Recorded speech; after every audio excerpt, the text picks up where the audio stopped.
urabizi ko nabikwemereye turagana ndavuga ati nta kibazo niba ushaka inkuru ngomba kuziguhereza nawe urabe ko ntiwabona umugati wo kurya. Yego wakoze cyane nagushimiye. Reka rero abadukurikiranye ntibazagira ikibazo ni jewe nabyemeye ubu ngubu nabyemereye.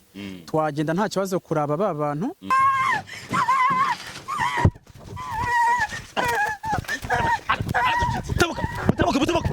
Mutabuka sha. Yes, kanizere ko mukomeje kumererwa neza cyane mwese mudukurikirana gatanu kandi kuri NN TV umurongo mugari ubagezaho ibiganiro bigiye bitandukanye mu bice bigiye bitandukanye twasuye abatandukanye mu bice bigiye bitandukanye nimugoro mwabonye niri kwirukankana umuhungu wanjye Didier yancitse ariko kubwa amahirwe namushyikiriye tuganiraho gatoya arambwira ati se gifashe bite kuki waje hano nana mutunguye nijoro aho yari guserebura n'abagenzi biwe mugeraho ataze ko ndi mugeraho avuga ati byaba byose ibyo ari bukorere nahangaha ntago yagenda atabimbwiye yahisemo kumbwira ati ngwino nkubwire wa muntu urwaye ufite umwene wawe wamfashije so kano kandi niho turi ndi kumwe nabo ngene igitete pass zonga cyatanga tuza kanza babiri shambure byabuze mavuta y'abademo cyangwa se gahanga kananiye abagugunyi cyangwa se nyise DJ nana amazina yanjye gatanu kandi turabakurikirana aho muri hose mwe mwese mubasha gukora subscribe muri abantu babagabo cyane. Okay, nimero y'umuntu ushaka kwamaza ibikorwa bye kugira ngo bibashe gutera imbere ni 0788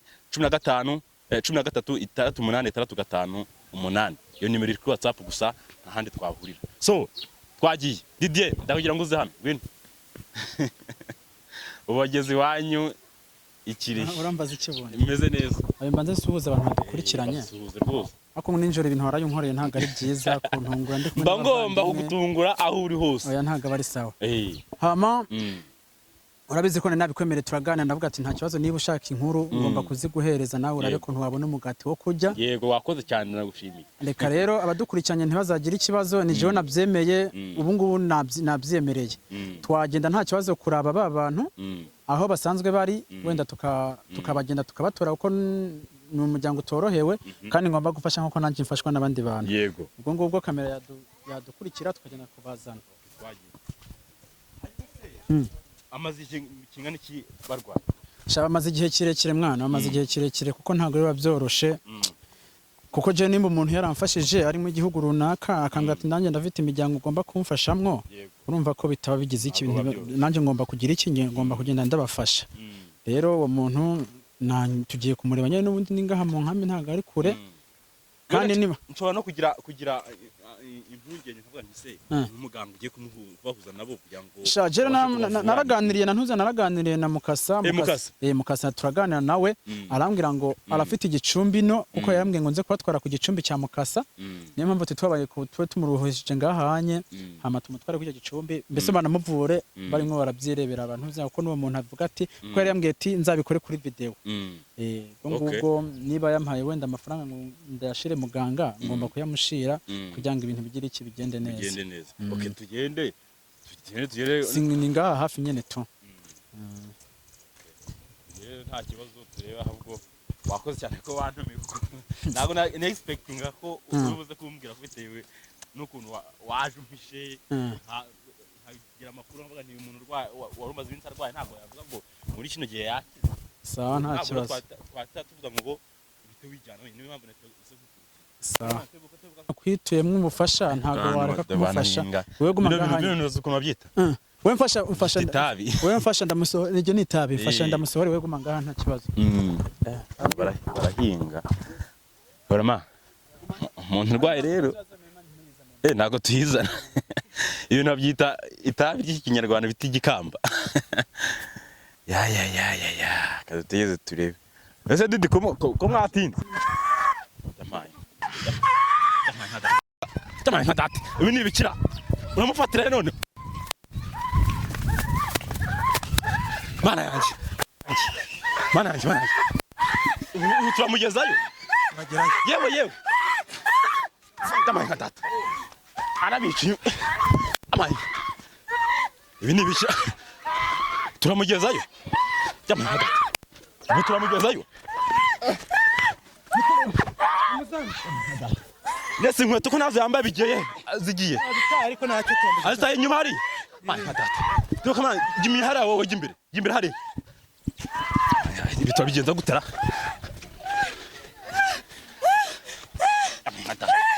mufate fata atawunkubita umugeri shaka fata amani fata atawukubita umugeri fata ako kaguru gafate tumujyane tunaniye imbaraga ja biragenda gute ibi ni ibiki koko byigenje ni ibiki mukajya iwe ndanyikubitira umugeri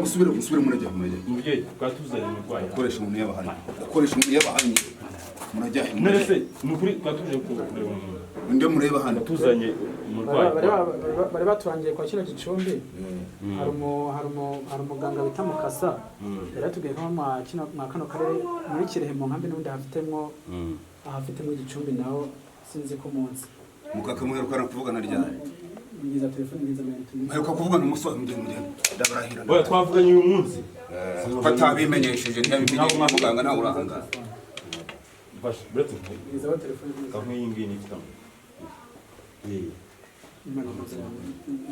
zanimera nako hari n'izi yene twega wadufasha ukandufasha dufashe pe dufashe twenuze oya tuzanye umurwayi ararembye katumuzane basi musuzu oya ntabwo nsuzuma Avenda mukana basi Mukasa numve ko mwabaza mukamuvugisha Mukasa hari ikindi gicumbi yagiye wari gukoreraho cyo kinsize wari ubwo nta uraha urabarwayi naherewe uburenganzira. Allo Mwiriwe neza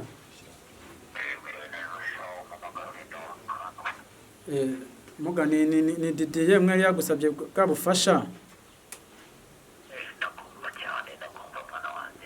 urano kimara kumvura uriya muntu none naho ubwiye ko yari yampaye amafaranga ngende kuvuza uriya muntu nageze kuri ya mapuro go wampaye yo ku cya gicumbi cyawe muri Kirehe mu nkambi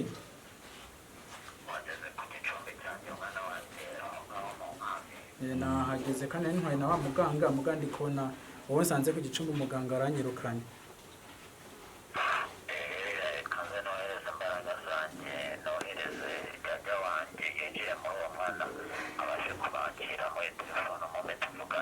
sawa sawa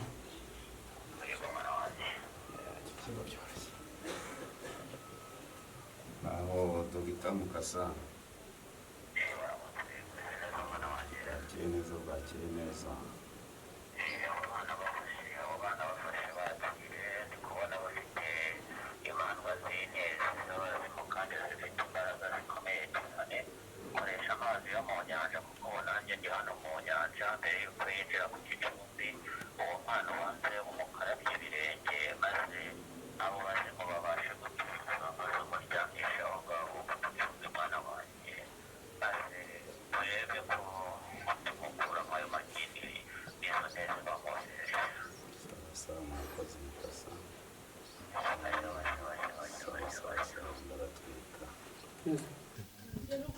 mwana tubara shikiri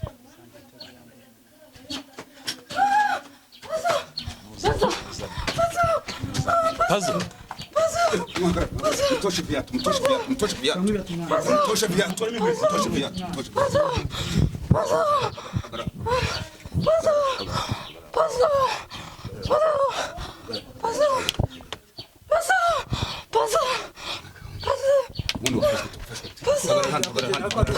wafashije mwana yani mfite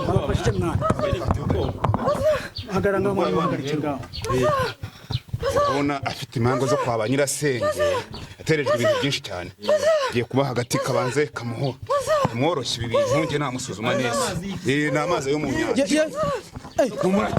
Kamaraso gin kamaraman amaraso tuza mwicaze hano mwicaze we manze musige agatsiro reba muratuza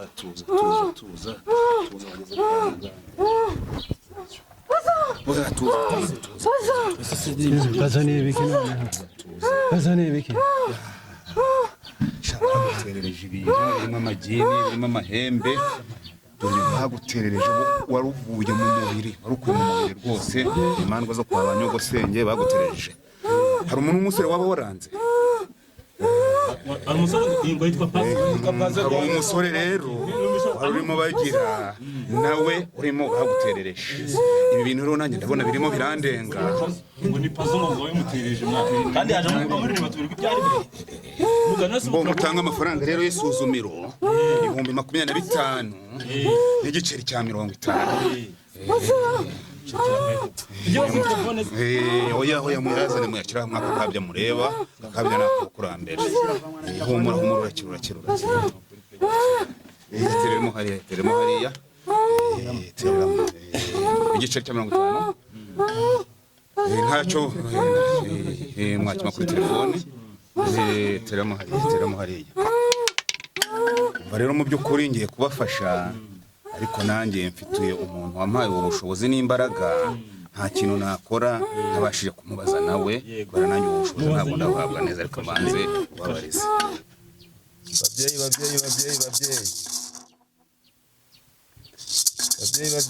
babyeyi muranyumva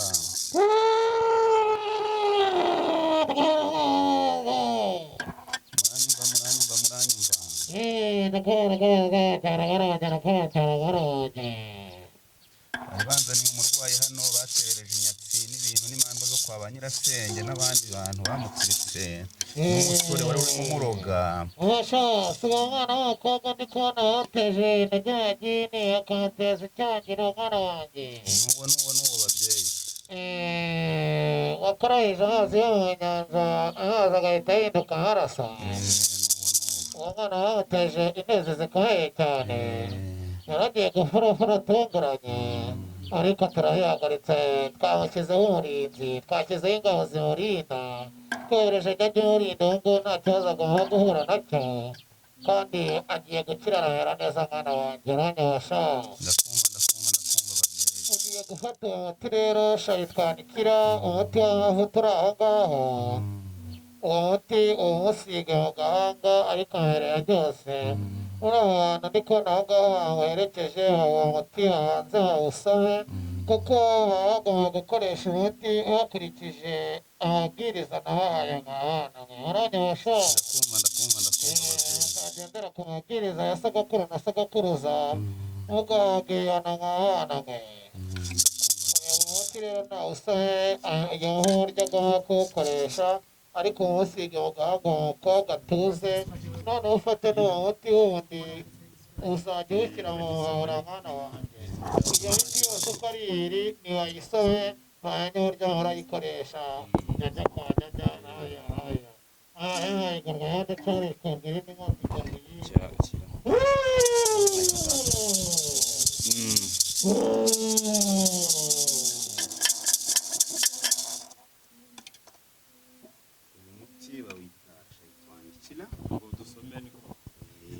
bambwiye ko ngomba kuwufata nkawumusigaho mu gahanga kugira ngo byorohe nawe urabusoma ukoreshwa aho ngaho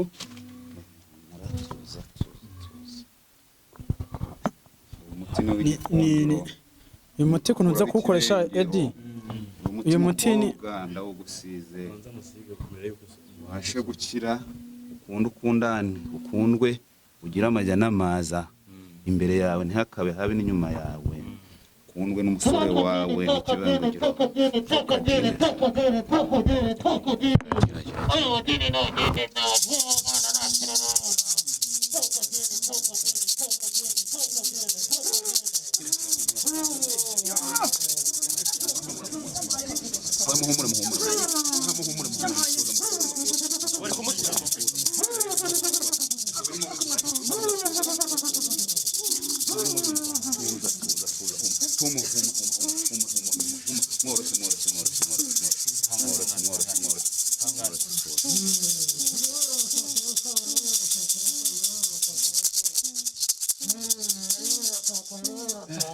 Uri kurushamo kuremba sogoko.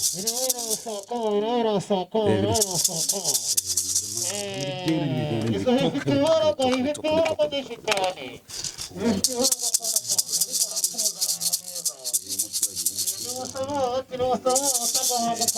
Uyu nguyu nawe azajya awukoresha rero wabyutse ushyire mu mbabura.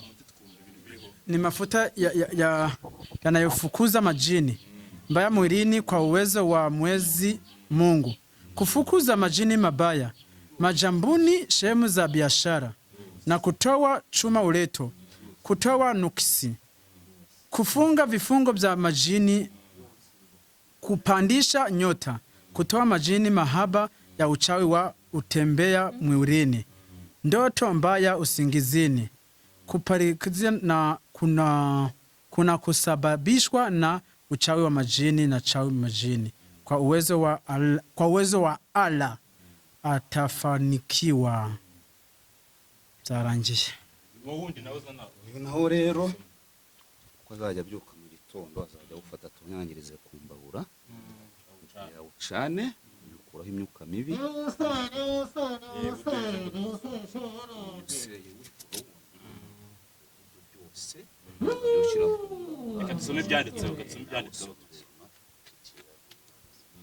Ni kibulititu upeli ukoreshwa mu kini kinyarwanda, ukoreshwa mu kwirukana amadayimoni, imyuka mibi, amajini, ugakingira n'abadishi abacuraguzi. Ukoreshwa ufata agati gakeya ugashira ku mbabura iriho amakara yafashwe buri ijoro mbere yuko uryama mpaka umuti wose ushize. Nuko nguko umurwayi ubwo we arakize. Ikindi murakora nimugera mu rugo mushaka amata y'inshyushyu, muyamukarabye amweze agurire igikundiro, ndetse n'amata y'ikivuguto muyamuhaye asomeho, kubera amata y'ikivuguto burya ni amata y'ikinani yananiye abagome n'abagambanyi n'abaguguni.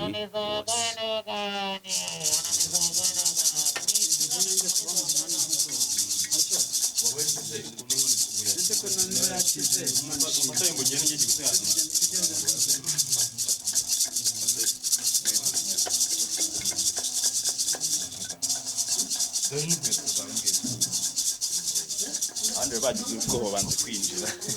Kana ngwino tumubarize muganga. Muga. Mwese je nigize kumva hano no kugiramo hano. Kandi kagamo amafaranga. Bize bite? Buriya bintu rero nkubwira, urabona iyi ni intare, uzi igikundiro cy'intare n'igitinyiro, ubu niyo twifashisha dusuzuma. Bariya twavuganaga rero buriya n'abakurambere nabo bari ku bindi bicumbi bikomeye, ubu nibo baduha n'imbaraga n'ububasha bwo kuba twabasha kwifashisha tuvura. Niyo majwi uba wumva. Muga hari abantu benshi batandukanye bari hanze y'igihugu cyangwa se bari mu Rwanda, bize bite? Ni ukuvuga ngo baba bari hanze y'igihugu batabashije kuba bagera inaha ngaha, tubafasha mu buryo bwa online, batwohereza amafoto yabo kuri WhatsApp, bamara kuyatwohereza bakatubwira ibibazo bafite, nabo tukabasha kubafasha. Dufasha abari Somalia, Angola, Afrika, Uburayi, Aziya, Central Africa, Congo, Burundi, Tanzania, hose tubasha kugerayo. Dutuma ihembe ryacu Karondozi tukabasha kubavura dukoresheje online. Ababa bafite ububasha n'ingufu nabo bagomba kuza ku cyicaro cyacu, dufite ibyicaro bigiye bitandukanye, ubwo tuzatubabanyesha kuri nomero za telefone. Turi kuganira na muganga, twazanye umurwayi tugize amahirwe amuteye umuti, mbona arorohewe, amuhereza undi azakoresha mu nzu.